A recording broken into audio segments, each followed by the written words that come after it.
नमस्कार दोस्तों, this is Bhupendra Singh Rai from CMA institute Kochi. पिछला लेक्चर मेरा इंग्लिश सब्जेक्ट को लेकर के था, जिसमें मैंने आपसे डिस्कस किया था एम्फेटिक सेंटेंसेस। एक छोटा सा टॉपिक फिर मैं आप लोग के लिए लेकर के आया हूँ और ये है क्वेश्चन टैग। चाहे एग्जामिनेशंस किसी भी लेवल की हो, कोई भी कॉम्पिटिटिव एग्जामिनेशंस हो, 9th 10th 11th 12th हो, हर जगह पर क्वेश्चन टैग्स निकल करके आते हैं। इनकी बारीकियां क्या है ये मैं आज आप लोगों के लिए लेकर के आया हूँ और इस टॉपिक को मैं स्पोकन इंग्लिश के माध्यम से आपको समझाने का प्रयास करता हूँ। है कुछ भी नहीं दोस्तों, कोई भी बात है उस बात पर जोर देने के लिए एक्चुअली हमें क्वेश्चन टैग्स बनाने पड़ते हैं, या हम ये कह सकते हैं हिंदी में इसको कहा जाता है आपका पुछल्ले प्रश्न। आइए, जैसे मैंने बोर्ड पर एक सेंटेंस लिखा, राम आम खाता है। मान लीजिए प्रश्न मैंने आपसे ही पूछा, राम आम खाता है, आपने जवाब नहीं दिया। अपने इसी प्रश्न पर जोर देने के लिए फिर मैंने पूछा, नहीं खाता है क्या? यही सेंटेंस मैं अंग्रेजी नहीं पढ़ाता हूं और वापस इसी पर जोर देना है, पढ़ाता हूं क्या? तो मोटे तौर पर जो बात निकल करके आती है वो ये आती है कि यदि आपका सेंटेंस अफर्मेटिव है तो उसका जो क्वेश्चन टैग बनेगा वो बनेगा नेगेटिव, और यदि आपका सेंटेंस नेगेटिव है तो उसका क्वेश्चन टैग हमेशा कैसे बनता है? अफर्मेटिव। इसके अलावा मैंने अपने हर लेक्चर में इस बात पर जोर दिया है कि जो बेसिक है आपकी इंग्लिश ग्रामर का, आपके वर्ब्स के जो फॉर्म्स होते हैं, 5 फॉर्म्स, उन्हें आपको लर्न करना बहुत जरूरी है। और नहीं है तो टेंसेस के इन रूल्स को हमेशा दिमाग में रखिएगा कि जब जब आपका वर्ब का फर्स्ट फॉर्म आता है तो हमें डू लगाना है, वर्ब का सेकंड फॉर्म तो हमें डिड लगाना है, और यदि वर्ब में एस और ईएस दिखाई पड़े तो वहां हमें क्या लगाना होगा? डज लगाना होगा। और डू, डज, डिड, इन सब के साथ हमेशा वर्ब का कौन सा फॉर्म लगता है? First form. तो let's begin our chapters in a very proper manner. चलिए देखते हैं और समझते हैं इस टॉपिक की बारीकियों को। सबसे पहला है आपका नेगेटिव सेंटेंस। एक चीज मैं बता दूं आपको दोस्तों कि चाहे आपका सेंटेंस नेगेटिव हो, चाहे आपका सेंटेंस अफर्मेटिव हो, उसकी जो जान होती है वो होती है उसकी हेल्पिंग वर्ब। ठीक है, यहां भी देखें तो आपके लिए हेल्पिंग वर्ब। अब इसमें एक बात बड़ी इंपॉर्टेंट थी कि हेल्पिंग वर्ब और सब्जेक्ट को लेकर के अपने कुछ नियम हैं, इन्हें मैं आपको समझा देता हूं। इस टॉपिक की जो बेसिक बातें हैं हेल्पिंग वर्ब के साथ साथ और क्या याद रखना है, बहुत जरूरी है कि जब कभी भी आपको कोई भी नाउन दिखता है तो क्वेश्चन टैग में आपको हमेशा प्रोनाउन यूज करना है। राम है, मोहन है, सोहन है, ठीक है, तो इनके लिए आपको ही यूज करना पड़ेगा। सीता, बीटा, रीटा, वहां आपको उसके लिए शी यूज करना पड़ेगा। उसी तरीके से यदि आपका नाउन प्लूरल सेंस में है, लाइक बॉयज, गर्ल्स, पीपल, ऐसी स्थिति है तो वहां आपको दे का यूज करना पड़ेगा। वन मोर इंपॉर्टेंट थिंग, यहां आपको स्पोकन इंग्लिश के जो टैग्स हैं वो यूज करना पड़ेंगे। जैसे इज प्लस नॉट को हम इजंट बोलते हैं, डू प्लस नॉट को डोंट बोलते हैं, उसी तरीके से आर प्लस नॉट को ऑरेंट, शुड प्लस नॉट को शुडंट, विल प्लस नॉट को, सतर्क रहिएगा यहां पर, विल प्लस नॉट को विलंट नहीं कहा जाता, विल प्लस नॉट को कहा जाता है वोंट, और शैल प्लस नॉट को कहा जाता है शैंट, और वाइस वर्सा। हमें यह भी याद रखना होगा कि शैंट किससे मिलके बना है? शैल नॉट से। वोंट किससे मिलके बना है? विल नॉट से। उसी तरीके से डोंट किससे मिलके बना है? Don't say. तो आइए समझते हैं इस टॉपिक को। आइए फ्रेंड्स देखते हैं। Ram doesn't write a letter. Ram doesn't write a letter, Ram पत्र नहीं लिखता है। लिखता है क्या? सिर्फ इसका क्वेश्चन टैग पॉजिटिव होगा क्योंकि सेंटेंस ऑलरेडी कैसा है? नेगेटिव। यहां मैंने इसका स्ट्रक्चर बना रखा है दोस्तों, आपको अपने सेंटेंस में से सिर्फ हेल्पिंग वर्ब को उठाना है, सब्जेक्ट को चेंज कैसे करना है ये मैं बता चुका हूं, और पीछे क्वेश्चन मार्क आना बहुत जरूरी का पूरा ऐसा लिखना होगा, कॉमा करना है। उसके बाद यहां हेल्पिंग वर्ब अगर आप उठाते हैं तो डजंट में से आपके काम की चीज है डज, तो ये होगा आपका डज, और सब्जेक्ट है आपका राम, राम के लिए क्या लगेगा यहाँ पर? ही, और फिर पीछे क्या आएगा आपका? Question mark. ये इतना सा सिर्फ यही आपका क्वेश्चन टैग है। आइए सेकंड सेंटेंस को समझते हैं। सेकंड सेंटेंस में मैंने लिखा है boys don't play cricket daily. लड़के प्रतिदिन क्रिकेट नहीं खेलते हैं। खेलते हैं क्या?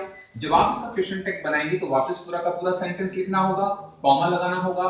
डोंट में से हमारी सिर्फ हेल्पिंग वर्ब क्या है यहाँ पर? डू, और गौर से देखिए बॉयज, गर्ल्स, पीपल, ये सब बहुवचन है, प्लूरल है, तो प्लूरल के लिए हमें क्या लगाना पड़ेगा यहाँ पर? दे, और फिर पीछे क्या आएगा आपका? Question mark. अगर कोई स्टूडेंट्स यहाँ पर क्वेश्चन मार्क नहीं लगाता है तो वो भी गलत साबित होगा। यहां देखिएगा, रिया डिडंट सिंग अ सॉन्ग। यहां अगर मैंने पूछा आपकी हेल्पिंग वर्ब कहां है तो यहां है डिडंट में से सिर्फ और सिर्फ आपको अपनी हेल्पिंग वर्ब चाहिए, तो हेल्पिंग वर्ब निकल करके आती है डिडंट में से सिर्फ क्या होगा आपका डिड। और रिया एक लड़की है और लड़की के लिए प्रोनाउन होता है आपका she. He won't help you, won't जैसा भी हाल मैंने बताया, विल प्लस नॉट को वोंट कहा जाता है। तो वोंट में से हमें हमारी हेल्पिंग वर्ब चाहिए, वो होगी आपकी विल। तो ये होगा आपका यहाँ पर विल और ऑलरेडी प्रोनाउन है आपके पास ही, विल ही और आपका क्वेश्चन मार्क।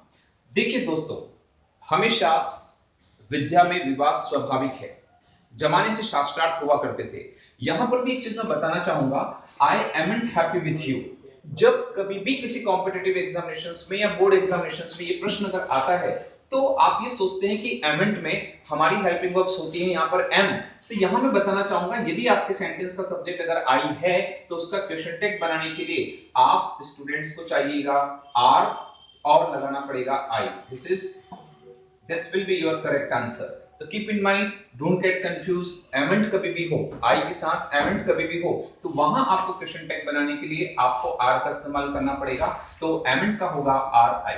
आइए समझते हैं आपका अफर्मेटिव सेंटेंस। अफर्मेटिव सेंटेंस ज्यादा टिपिकल होते हैं क्योंकि इन सेंटेंसेस के अंदर खास करके प्रेजेंट टेंस और पास्ट इंडेफिनिट टेंस में आपको हेल्पिंग वर्ब नहीं दिखती और परीक्षा में 90% चांसेस इन्हीं प्रश्नों के रहते हैं। तो इन्हें ध्यान से समझिएगा। यहाँ है हेल्पिंग वर्ब, उसके साथ नॉट लगाना है, जिसका तरीका मैं बता चुका हूं कि आपको इस तरीके के तमाम शॉर्ट फॉर्म्स आपको यूज करना पड़ेंगे।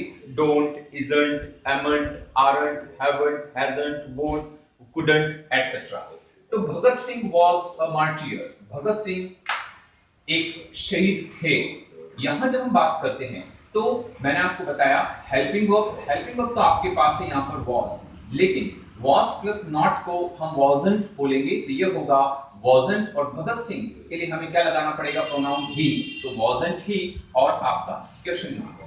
we shall overcome one day, एक दिन हम कामयाब होंगे या हम कामयाब होंगे। यहां अगर देखें तो हमारी हेल्पिंग वर्ब क्या है, shall प्लस नॉट को दोस्तों मैंने लगाना सिखाया है shan't और होगा इसके साथ shan't we और आपका question mark. People visit his temple, यहां से तमाम चीजें काफी महत्वपूर्ण स्टार्ट हो चुकी है। विजिट वर्ब का फर्स्ट फॉर्म है, जब वर्ब का फर्स्ट फॉर्म आता है तो मैंने आपको सिखाया है डू। और पीपल, बॉयज, गर्ल्स ये सब बहुवचन होते हैं तो क्या बनेगा आपका डू प्लस नॉट। जब सेंटेंस में नॉट ना हो आपको क्वेश्चन टैग में नॉट लगाना है तो डू प्लस नॉट क्या होगा, डोंट, और क्या लगाना होगा आपको, दे, और पीछे आपका प्रश्नवाचक चिन्ह। सीता इग्नोर्ड वर्ब का सेकंड फॉर्म है। जब वर्ब का सेकंड फॉर्म आता है तो आपको लगाना सिखाया है डिड प्लस नॉट क्या होगा, डिडंट, और सीता के लिए क्या लगाना पड़ेगा आपको, शी, और ये होगा आपका question mark. Nikhil sees clearly, Nikhil किसी चीज को साफ-साफ देखता है। यहां अगर गौर से देखें तो सी में मैंने एस लगा रखा है, सीज प्रेजेंट इंडेफिनिट टेंस के अकॉर्डिंग निखिल सिंगुलर है तो सिंगुलर के साथ लगाना पड़ता है डज। लेकिन जैसा आपको सिखाया है सेंटेंस अगर अफर्मेटिव है तो क्वेश्चन टैग नेगेटिव होगा, does plus not become doesn't. और निखिल एक मैस्कुलिन जेंडर है इसलिए उसके लिए हमें क्या लगाना पड़ेगा, ही, तो ये बनेगा doesn't he. And the last one again ध्यान से समझिएगा, आई एम टायर्ड, मैं बहुत थका हुआ हूं, नहीं हूं क्या, ऐसा जब कभी बनाएंगे तो मैंने सिखाया था जब कभी भी आई एम आता है तो तुरंत आपको अलर्ट रहना होगा। यहां जब आप बनाएंगे तो बनेगा आर, क्योंकि सेंटेंस अफर्मेटिव है क्वेश्चन टैग नेगेटिव बनेगा, are plus not becomes aren't, और ये आई ऐसा का ऐसा और पीछे आपका क्वेश्चन मार्क। हमेशा की तरह मैं आप लोग की प्रैक्टिस भी उसी वक्त देखता हूं, चेक करता हूं। तो आइए कुछ सेंटेंसेस मैंने यहाँ पर बोर्ड पर लिखे हैं क्वेश्चन टैग को लेकर के, जिन्हें आपके आंसर्स उन्हें आपको लिखना है। लेकिन उससे पहले एक बहुत ही इंपॉर्टेंट चीज कि कॉम्पिटिटिव एग्जामिनेशंस में जब आप स्टूडेंट्स के सामने इसके 4 ऑप्शंस दिए होते हैं तो कितनी छोटी सी बारीकियां आपके सामने होती है, इनको यहाँ पर आप समझिए। लास्ट सेंटेंस को आप ध्यान से देखिएगा, स्टूडेंट्स कट दिस ट्री। जब आप बनाते हैं तो जैसा मैंने सिखाया है उस हिसाब से तो आप समझ चुके हैं कि भाई यहाँ पर वर्ब का कौन सा फॉर्म है, फर्स्ट फॉर्म है। जब वर्ब का फर्स्ट फॉर्म आता है तो हम डू लगाते हैं। जब आप चेक करते हैं और ये भी चेक करते हैं आप कि जब आपका सेंटेंस कैसा होता है अफर्मेटिव तो क्वेश्चन टैग कैसा बनेगा, नेगेटिव, यानी कि उसमें नॉट आना चाहिए। पहला पार्ट इसका इसके चार ऑप्शंस हैं, चार ऑप्शंस में से कौन सा सही होगा उसको मैं एनालिसिस करके आपके सामने रख रहा हूं। डू दे, चूंकि सेंटेंस का ये ऑप्शन गलत है क्योंकि सेंटेंस में एक तो नेगेटिव सेंस नहीं है। मैंने कहा जब जब आपका सेंटेंस अफर्मेटिव होता है तो क्वेश्चन टैग कैसा होना चाहिए, नेगेटिव। तो ये तो क्या कर दिया इन्होंने, डू दे, स्टूडेंट्स प्लूरल है तो दे तो सही होगा, तो बट सेंटेंस नेगेटिव नहीं है, पीछे क्वेश्चन मार्क भी नहीं है, इसलिए पहला ऑप्शन गलत होगा।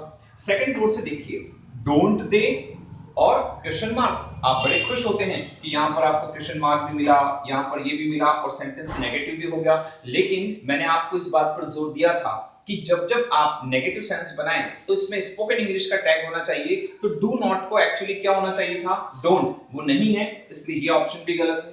थर्ड ऑप्शन देखिएगा, डोंट स्टूडेंट्स क्वेश्चन मार्क, आप खुश होते हैं कि डू प्लस नॉट को डोंट कर दिया, आपका सब्जेक्ट ऐसा का ऐसा आ गया और पीछे क्वेश्चन मार्क भी है। लेकिन दोस्तों ये भी गलत है क्योंकि मैंने सिखाया है क्वेश्चन टैग में हमेशा आपको प्रोनाउन यूज करना है और स्टूडेंट्स प्लूरल है तो प्लूरल के लिए यहाँ पर क्या आना चाहिए था, इस जगह पर आपका दे होना चाहिए था।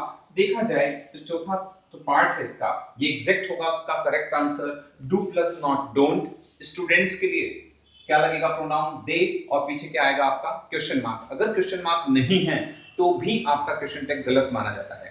आइए तो सेंटेंसेस आपकी अपनी प्रैक्टिस के लिए, पहला, इट इज वेरी कोल्ड, जब आप इसका क्वेश्चन टैग बनाएंगे तो क्या निकल करके आएगा, ये मैं आपसे इसका सॉल्यूशन मैं आपको अगले किसी टॉपिक में देता हूं।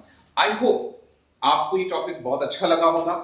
जैसा मैंने कहा कि अगले 5 महीने आपकी पूरी लाइफ के लिए बहुत इंपॉर्टेंट है क्योंकि बहुत जगह पर आप डिस्ट्रैक्ट हुए हैं, मेंटली आप डिस्टर्ब भी हैं कि आगे की एग्जामिनेशंस की स्ट्रेटेजी क्या होनी चाहिए, क्या नहीं होनी चाहिए, और इन चीजों को लेकर के मैं एक डिटेल में आपके लिए स्टडी प्लान लेकर के आऊंगा। आई प्रॉमिस अगर आप उसको फॉलो करते हैं तो एवरेज स्टूडेंट्स भी 70% से ज्यादा मार्क्स उसमें गेन कर सकता है। हमेशा की तरह इस चैनल को सब्सक्राइब करने के लिए, लाइक करने के लिए और जितने भी नीडफुल स्टूडेंट्स हैं उन तक पहुंचाने के लिए आप सभी बच्चों का प्रेमपूर्वक बहुत बहुत